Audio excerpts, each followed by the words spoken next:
নমস্কার বন্ধুরা, আজকে আমি মোরলা মাছের পাতুরি করব। তো যদি ভালো লেগে থাকে তো অবশ্যই কমেন্ট করে জানাবেন।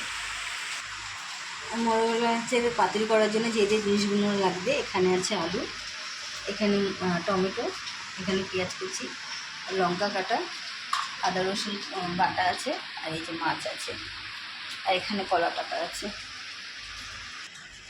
মাছের মধ্যে আমি এবারে এক এক করে জিনিসগুলো দিয়ে দিলাম। আলু দিয়ে দিলাম, লঙ্কা কাটাটা দিয়ে দিলাম, পেঁয়াজ কাটা দিয়ে দিলাম, টমেটো কুচি দিয়ে দিলাম, আদা রসুন বাটা দিয়ে দিলাম, পরিমাণ মতো নুনটা দিয়ে দিলাম,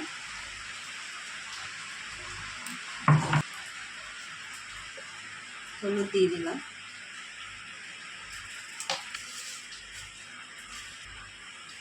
জিরে গুঁড়ো দিয়ে দিলাম,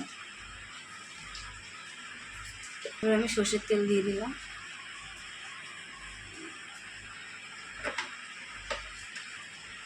এবার আমি এটাকে মাখিয়ে নিলাম।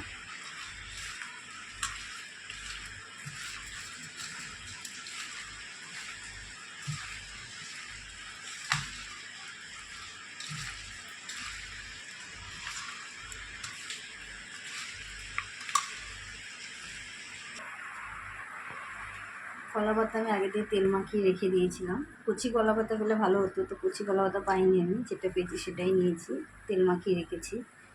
আর এখানে এখানে ফ্রাই প্যানে আমি তেল দিয়ে রেখেছি। এবার কলা পাতাগুলো দেবো এক একে দিয়ে, আবার মাছটা দেবো আমি।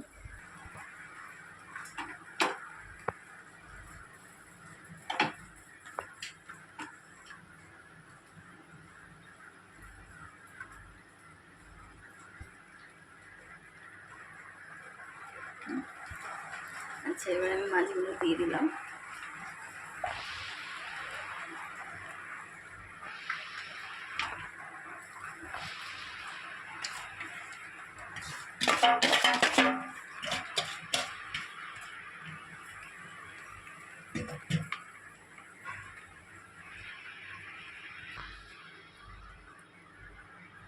কলা পাতা চাপা দিয়ে দিলাম, দিয়ে এর উপর একটা ভারী চাপা দেবো।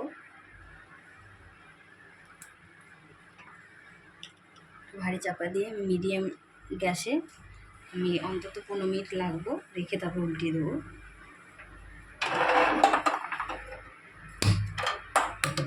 গ্যাসটা মিডিয়াম করে দিলাম, 15 মিনিট থাকবে।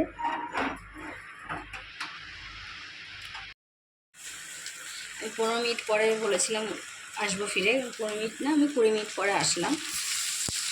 দেখুন এরকম অবস্থা হয়েছে।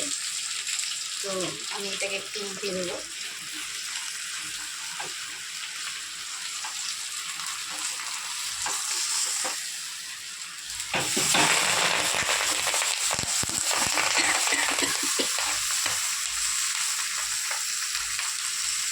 উল্টিয়ে দিয়েছিলাম, এবার আমি আরেকটু ঢাকা দিয়ে দিই, 10 মিনিট মতন হোক, তারপর আমি দেখাবো আবার।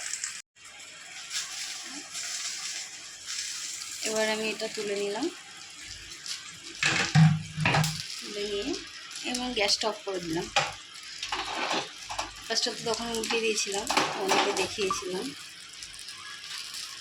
এই যে এরকম হয়েছিল। এবার এই সাইডটা উঠে আমি তুলে দেখিয়ে দিচ্ছি।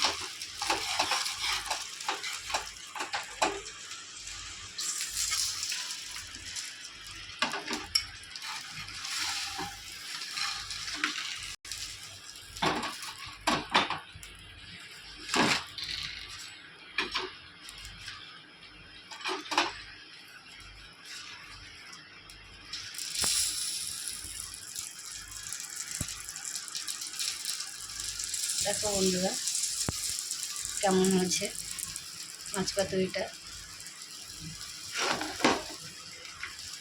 দেখো তোমরা দেখে ভালো লাগবে। কেমন হয়েছে তোমরা বলো। দেখুন কেমন হয়েছে, আপনারাও বাড়িতে অবশ্যই করবেন, করে দেখে খেয়ে। আর যদি ভালো লেগে থাকে আমাকে একটা কমেন্ট করে জানাবেন।